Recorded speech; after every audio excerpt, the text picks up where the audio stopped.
TPE 2023, and yes, we are back again.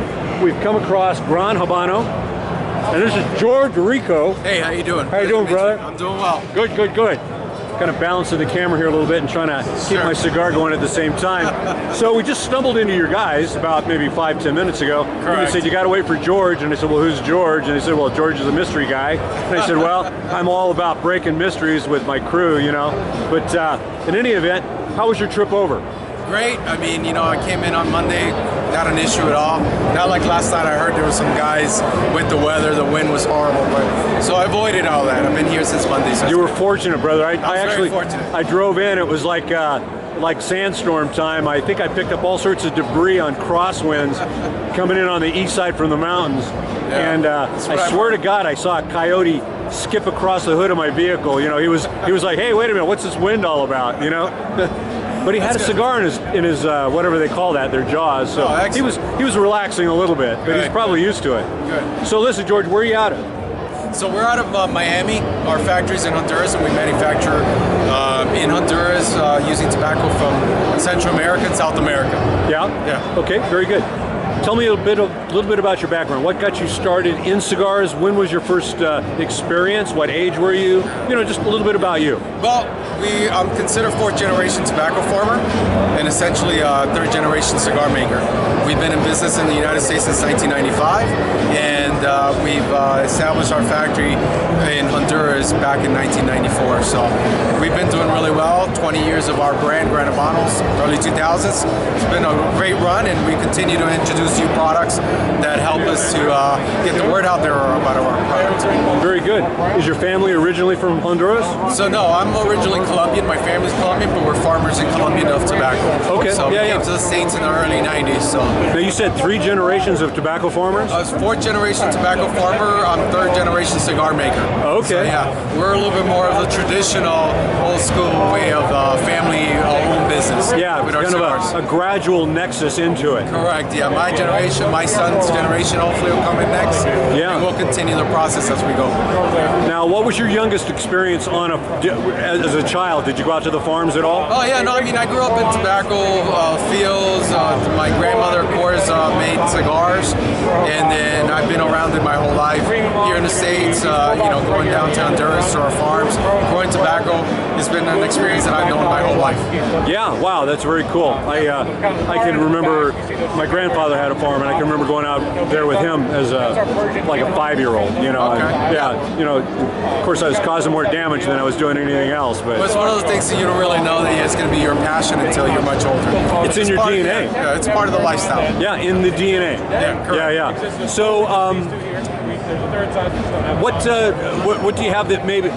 Let's go through your line just in general, like Sure, what you have, and then if you have something that's new that's coming out. Yeah, so we've introduced a couple of new things in the last 6 months, but our brand consists of the core brands, which is our Gran Habanos, our Connecticut, our Habanos, our Corojo Maduros, and then we have our premium lines, which is the 2000 the Corojo number 5 Reserva. This is the 2012 to this brand here.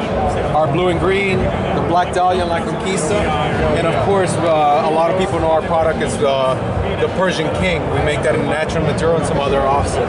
And these are just different formats of our Corojo number 5 natural Maduro. And then last year at our trade show, we've introduced, this is another one that we made. It's called the Zulu Zulu. We have a natural Maduro, in Connecticut, I'm sorry. So great tasting cigars. Our 20th anniversary cigar came out last year. Phenomenal cigar. Just a really good, rich, deep, mellow flavor cigar. It's done a really nice cast finish. So guys that are out there that like something that's just different, this will be a great way to go. And then we just introduced on the other end the El Enemigo. The flying camera. So this is our El Enemigo. It's under the George Rico brand. It's under my name. Just came out. We introduced it actually on Monday. And and this is the first time that our customers are seeing it. This is actually made out of a different factory in Dominican Republic outside of our factory.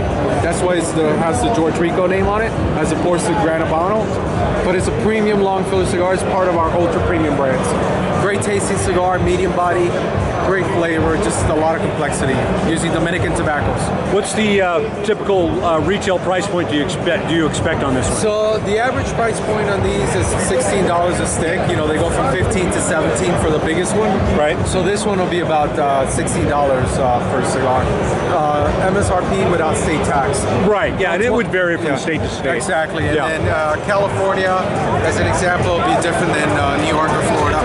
The 20th anniversary is well the same price point structure, but you know, it's just something that is more of our ultra premium lines. We go from core brands to premium brands to ultra premium. Okay, very, very good. So what's your favorite adult beverage? Well, right now I'm into, of course, bourbon. It's my favorite. I mean, I grew up with rum, but bourbon right now I'm into. Actually, I was at the Law Distillery in Denver. Phenomenal bourbon. I'm actually doing a pairing with one of their barrel pigs for one of our customers that's going to come out later in May. So very good. Yeah. You know, you may, if you get an opportunity, you may try out the Las Vegas distillery. Okay. It's the first one in the state. Okay. Started like at least 10 years ago, and the guy who started the distillery had to actually lobby the governor and the Senate because it was illegal to distill anything in Nevada. Yeah, you guys are dry. I mean, with distilling. Yeah, I've heard of that. Oh, yeah. So it was the first one. It was very cool. We had a couple special bottles made up. If you going to PCA? We'll be at PCA for the next. I may bring a little. Anyhow, we'll get off into that after a bit. So, what's your favorite sport if you have one? Well, my favorite sport, I have many, but soccer, which is football to me. Yeah. I love that, you know, but I do like racing, F1. Yeah. It's kind of one of the things I enjoy, So. I don't know if they still do it, but if they have a track here where you can rent them. I heard. Yeah. I just found out one of the guys that I know was out there. Yes. But this is the you know, the breaker on it is they have a governor on it and they'll only let you go up to 150 miles an hour. Hey, that's fine with me. Yeah, well, I pushed the limit way too quick and I was like, wait a minute, what's going on here? Anyhow, a whole different story again. All right. But listen, brother, it's been an absolute pleasure. Yeah, it's a pleasure. Appreciate it. Very nice to talk to you. Good luck, and we'll look forward to seeing you at PCA and maybe a little bit later this week, maybe Thursday or Friday when we bounce around a bottle. All right, I appreciate it. Travel well home. All right, thank you. Take care.